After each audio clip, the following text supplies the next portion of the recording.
Last summer, we decided to sell our island packet and look for a bigger boat.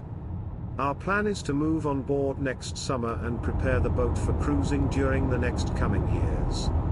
Today, we were heading to Anacortes to perform the survey.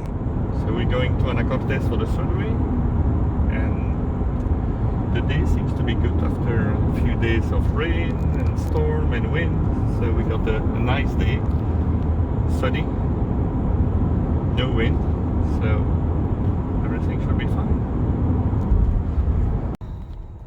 Anacortes is about 1 hour drive from our home in Bellingham. With at least 5 marinas, it is a good spot to find boats and perform the survey.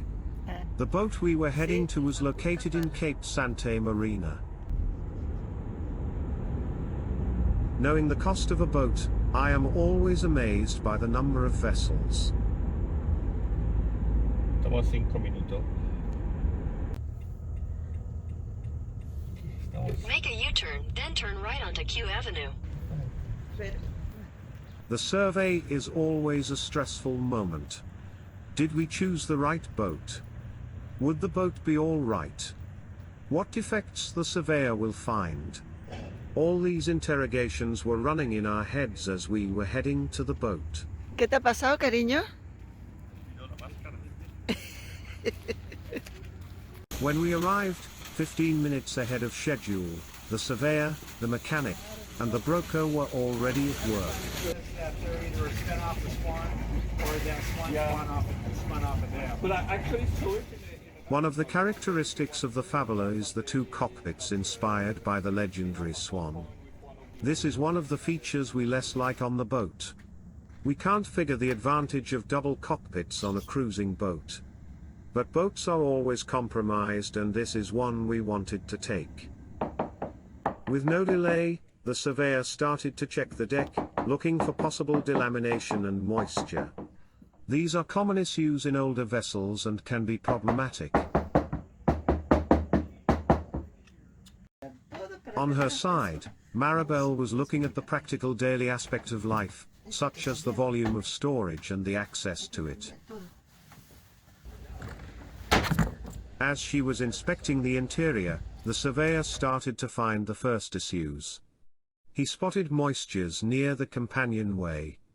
These are not by themselves deal breakers, but were unexpected looking at the boat condition.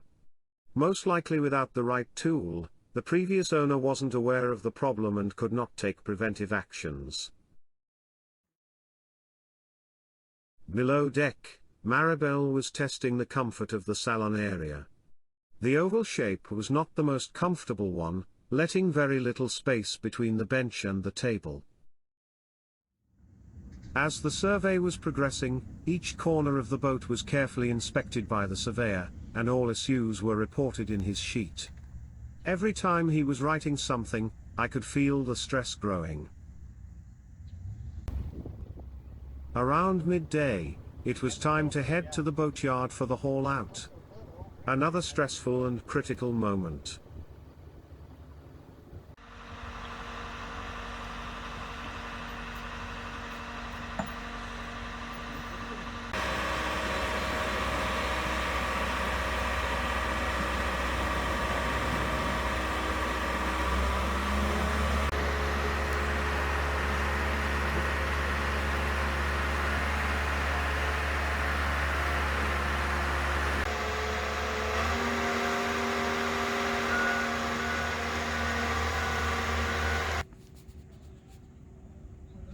After a complete inspection, the hull was declared in excellent condition and no defects were Do you found. think you'll rename the boat? Yeah. If you got a name picked out? Well, all our boats, it's been wind-maiden.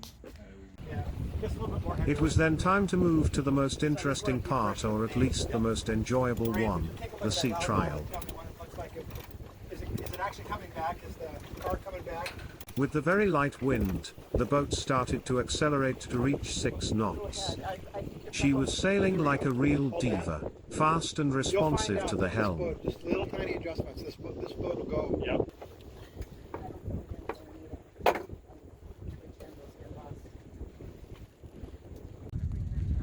After 30 minutes, It was time to come back to the marina and complete the survey. My feeling of her sailing performance was absolutely positive. The girl has the blood of a racer. It was their time to have a last look inside and collect our belongings. The survey was over and we now had to wait for the official report from the mechanic and the surveyor. The overall survey was good. The boat was over average in terms of conditions with very few issues. We were feeling optimistic about the result.